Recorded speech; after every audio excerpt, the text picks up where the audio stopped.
Thanks for joining us on Arirang News. I'm Kim Dami in Seoul.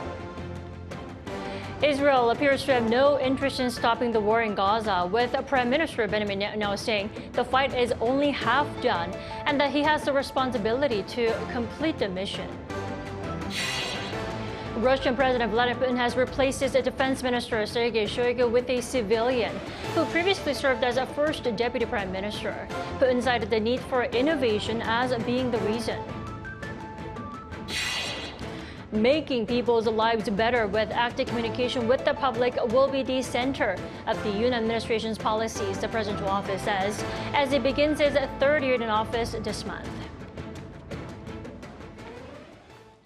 Israeli Prime Minister Benjamin Netanyahu said the war between Israel and Hamas will continue as it's only half complete. The U.S. also reiterated concerns over the impact of a full-scale invasion in Rafah. Our Park Kwon-woo starts us off. After more than 7 months of war between Israel and Hamas, Israeli Prime Minister Benjamin Netanyahu delivered a message on Sunday local time that Israel will continue to fight. Keep going until victory, and that's how we will do it.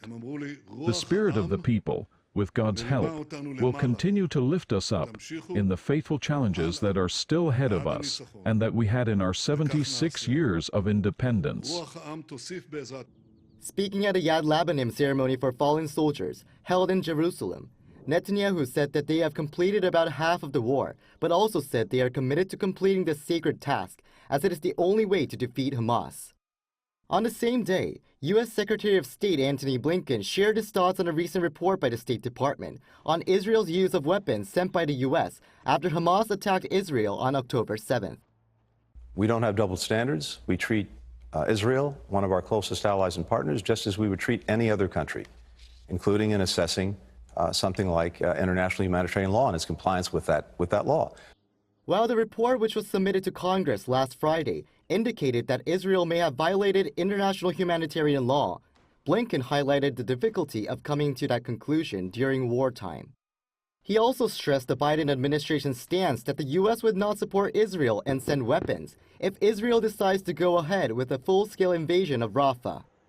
U.S. National Security Advisor Jake Sullivan spoke with his Israeli counterpart Katya Negbi on Sunday, and after Sullivan expressed condolences for Israeli victims of the war, the two spoke about the ironclad U.S. commitment to Israel's security and the defeat of Hamas. While Sullivan also reiterated President Biden's concerns about the potential impact an Israeli military operation would have on the civilian population in the crowded city of Rafah, Negbi confirmed that they have been taking that into account. Park Kwon-woo, Arirang News. Russian President Vladimir Putin replaced his defense and security chiefs on Sunday as Moscow continues an onslaught against Ukrainian territories. Our Lee Seung-jae has more. More than 2 years into the war in Ukraine, and with his fifth term in office just beginning, Russian President Vladimir Putin announced Sunday that he's replacing his defense and security chiefs. The Russian president said that Defense Minister Sergei Shoigu, who has led the Russian armed forces since 2012, will be replaced by Andrei Belousov. Belousov is an economist with no military experience, signaling that Putin is looking to change things up in the prolonged war. Shoigu, however, was appointed as the secretary of Moscow's Security Council, a consultative body that advises the Russian leader on military and strategic issues. On the other hand, Nikolai Patrushev was dismissed as Putin's intelligence chief, despite being widely considered as one of Putin's closest confidants. Kremlin spokesperson Dmitry Peskov did not elaborate on the former intelligence chief's future, only saying that details will be announced in the coming days. Meanwhile, Russia continues its offensives in Kharkiv for the third day on Sunday, capturing 4 villages in the region, on top of the 5 taken by the Russian military the day before, with Ukraine struggling to defend against a recent Russian onslaught. The governor of Kharkiv says thousands of people have been evacuated from the northern region bordering Russia. Watchers say the latest barrage of attacks may be part of Russia's planned spring offensives. Lee Seung-jae, Arirang News. Foreign Minister Cho Tae-yul says he plans to take an important first step in creating new momentum between South Korea and China. Speaking to reporters before heading to Beijing on Monday, Foreign Minister Cho said his visit will be an important opportunity to revitalize strategic communication with China amid a tough geopolitical environment. Cho will meet with the Chinese Foreign Minister Wang later on Monday. The minister also said he would raise the issue of Beijing's forced repatriation of North Korean defectors, saying it's an important concern for Seoul.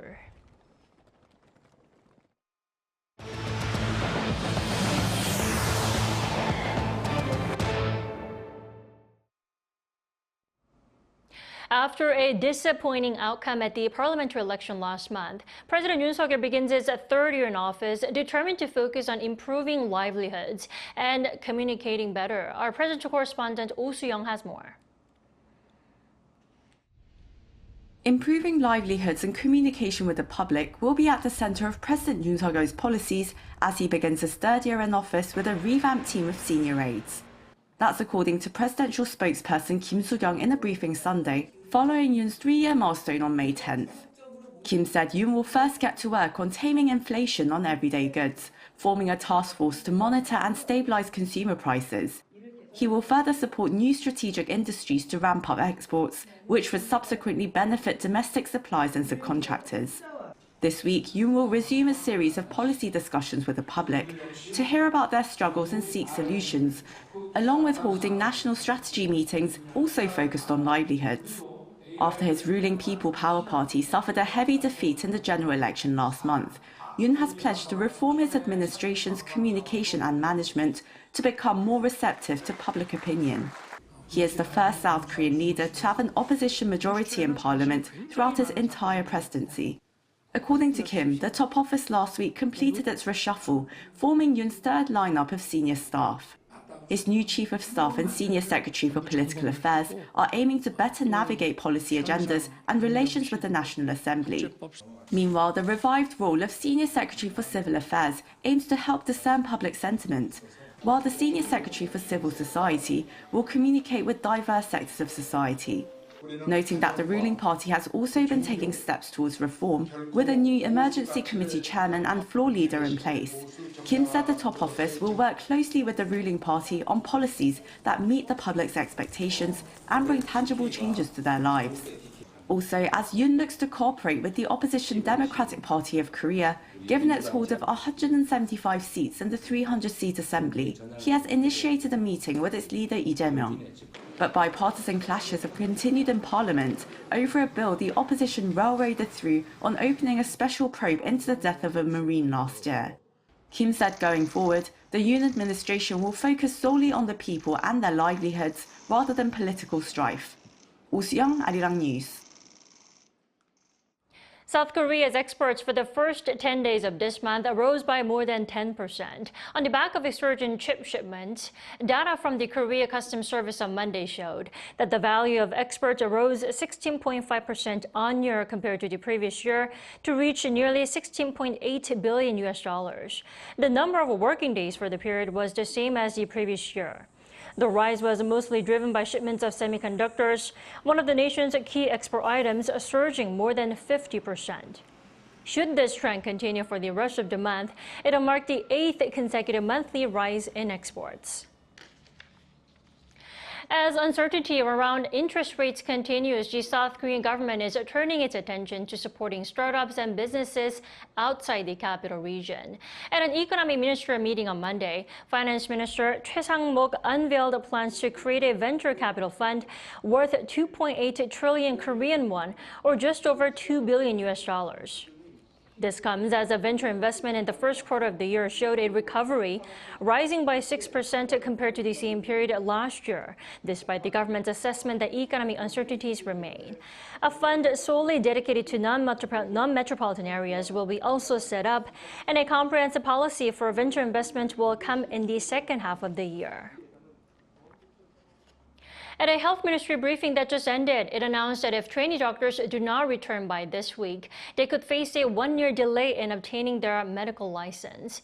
Meanwhile, the Medical Professors Association of Korea and the Korean Academy of Medical Sciences are holding a press conference in the coming hour to evaluate whether the government's medical school quota was a rational decision. Our An Sung-jin has the latest. With the Seoul High Court set to rule this week on whether the medical school quota has to be enforced, the medical community disclosed to the public on Monday the evidence submitted by the government to the court. The government submitted last week approximately 50 items of documented evidence to support its decision to increase the quota. This included research reports which were used as the basis for the quota number, as well as meeting records from the Medical School Quota Allocation Committee. The medical community is arguing that a meeting to make the decision was too brief, lasting just an hour, and was nothing more than a formal act to confirm the number brought by the government. However, the government reiterated that the number was finalized after various discussions. The Prime Minister elaborated on this during a Central Disaster and Safety Countermeasure Headquarters meeting on Monday. Revealing evidence is interfering with a fair trial to pressure the judiciary by swaying the public opinion. The government decided to increase the quota number based on research that there would be a shortage of nearly 10,000 doctors in 2035. This comes as medical students, professors, and trainee doctors had filed an application with the Seoul High Court to suspend the enforcement of the quota expansion. After reviewing the submitted materials, the Seoul High Court will make its decision by the 17th. This decision will be pivotal in the conflict between the medical school and the government. If the application is accepted, it will put a brake on the increase in the quota expansion for medical schools next year. An Sung-jin, Arirang News. Over in Italy, the 2024-2025 Korea-Italy Year of Culture Exchange, which officially began last Saturday, is underway. Both countries will be engaging in a wide array of cultural programs to strengthen ties and promote mutual understanding. Our culture correspondent Song Yoo-jin has this report. Rome, often referred to as the Eternal City, stands as a cornerstone of Western civilization, boasting centuries-old architectural marvels, art, and beauty. Now picture a traditional Korean dance performance in the heart of this Italian capital. Dancers dressed in hanbok move gracefully to the tunes of traditional Korean music. This is the National Gugak Center's production, The Prince's Dream. So with this opening performance, the Seja's Dream here at the Teatro Argentina in Rome, the Korea-Italy Year of Mutual Cultural Exchange has officially kicked off. The two countries have declared 2024 to 2025 as a year of cultural exchange. This performance tells the tale of a crown prince stepping out of the palace to learn, feel, and understand the lives of his people. Accompanied by traditional music and dances such as Taepyeongmu, dance to hope for a prosperous world, and Saepurichum, dance to comfort departed souls. This show holds particular significance as we celebrate 140 years of diplomatic relations between Korea and Italy. The Korea-Italy Year of Cultural Exchange was declared by the leaders of the two countries during their summit in Seoul last November to enhance bilateral ties through cultural diplomacy. The project comes in perfect timing, as Korean culture has seen a surge in popularity in Italy over the past several years. The reason why certain Italians became very interested on Korea drama and etc. Yeah, so COVID plus the widespreading, Netflix, and second and third, I would say that students start to become very curious about, they want to know more about Korea beyond what we see. And for this reason, the number of students increase continuously. As part of the initiative, the Culture Ministry will organize exhibitions featuring experienced Korean artists, tourism fairs, and festivals showcasing contemporary dance and cinema in Italy. Renowned Korean sculptor Park Eun-sun's Colonna Infinita will be showcased at key landmarks in Rome, including the Piazza Bocca della Verita, for 4 months, starting in June. I've been living and working in Italy for 31 years. I'm really grateful that my pieces will be showcased in Rome as part of the Korea-Italy Year of Cultural Exchange and the 140th anniversary of diplomatic relations between the two countries. Through these efforts, the Korea-Italy Year of Cultural Exchange aims to introduce the diverse facets of Korean culture, not just K-pop and K-dramas. But if you ask about Korea, they talk about Hallyu, all contemporary things, skincare, beauty, technology, high technology, all these things. It's like if Korea from very poor countries became rich, and there's no history behind. While Korea is predominantly known for its modern cultural experts, like K-pop and dramas in Italy, it's important to recognize Korea's rich historical heritage and the diverse cultural treasures it offers, which we aim to introduce to Italy. Throughout this year and the next, both countries hope to discover and explore more of each other's culture. 송유진, Arirang News, Rome. The Korea Forest Service continues its research and development to enhance efficiency in responding to forest fires. The latest high-tech equipment that they've developed is expected to be put in place by fall, when a special forest fire watch period is usually put in place due to the dry weather. Our Yinjin has the details. The Korea Forest Service is taking the next step to enhance firefighting. There's now a wearable robot that helps firefighters exert less energy when climbing up steep hills or carrying heavy water containers and equipment. Test results have shown that these wearable robots not only strengthen the firefighters' back and thigh muscles by up to roughly 40%, but they reduce muscle fatigue by up to 43.8%. This new technology is expected to prevent accidents on the job and will be supplied to fire departments on the east coast of the country, where there are more areas prone to forest fires. There are also vehicles specifically manufactured for forest fires that not only function to suppress forest fires, but are also equipped with medical aid equipment like oxygen tanks and automated defibrillators. Its fire extinguishing power has been enhanced with its high-pressure pump, allowing the vehicle to bring water from up to 1 kilometer away, and a larger water storage capacity of 2,000 liters, roughly 3 times the capacity of vehicles currently used for forest fires. To further enhance forest fire response, the Korea Forest Service is expected to add drones that can spray dry powder from up to 30 meters above. The dry powder is 20 times more efficient than water, and this allows access to places that are difficult for firefighters or fire extinguishing vehicles. With sufficient research and field tests, the Korea Forest Service expects to improve forest disaster response policies. The Korea Forest Service says it plans to deploy these wearable robots, along with fire extinguishing vehicles and drones, by the autumn forest fire watch period. Ieun-jin, Arirang News.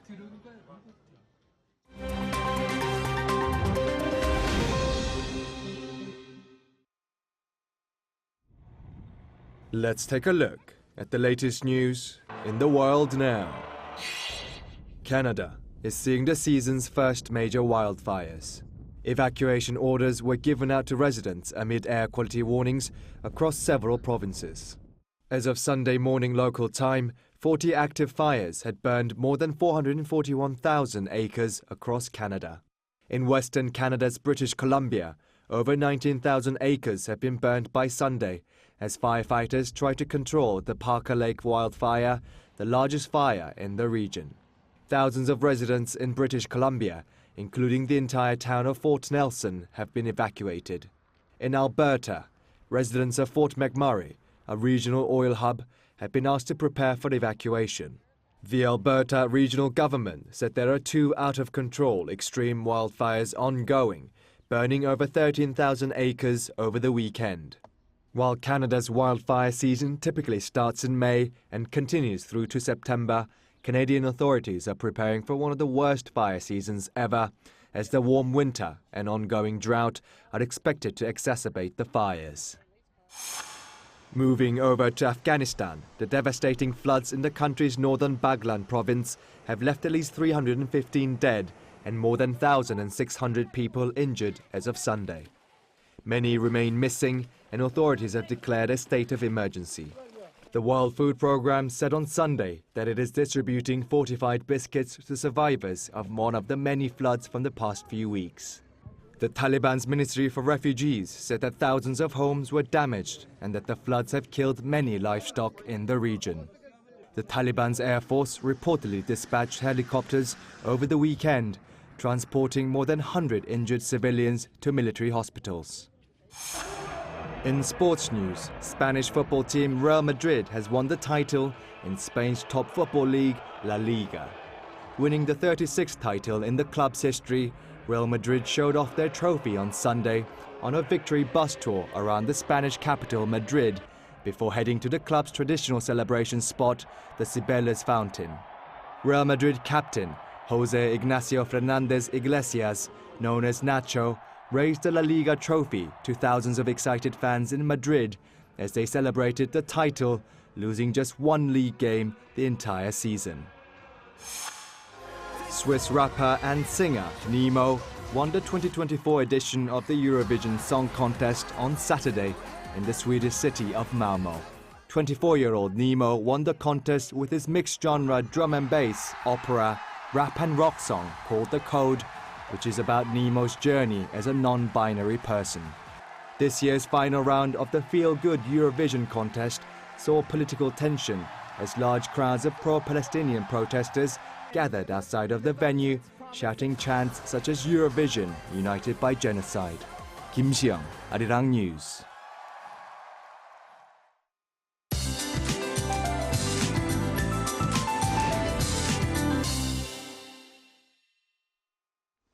Good afternoon. Saturday was a rainy one, then on Sunday, sunshine returned with yellow dust. The new week is starting off under bright skies with much improved air quality.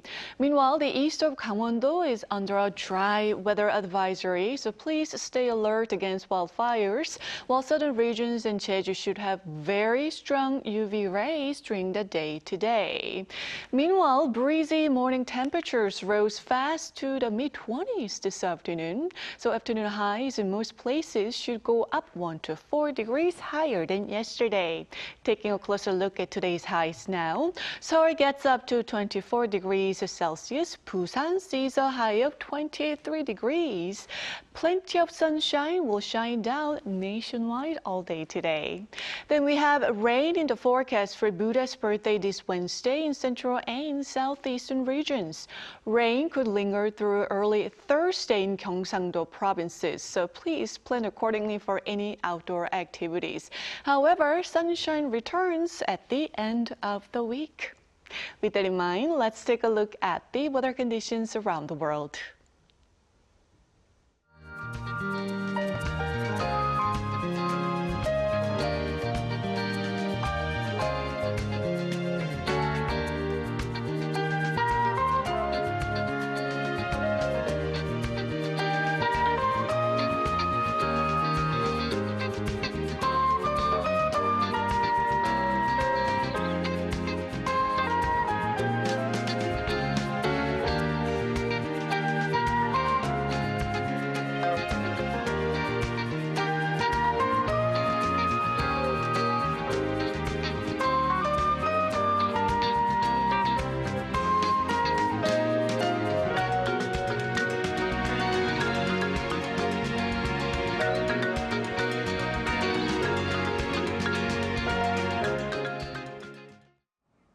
That's all we have at this hour. Arirang News will be back at 2 p.m. Korea time. Thanks for watching.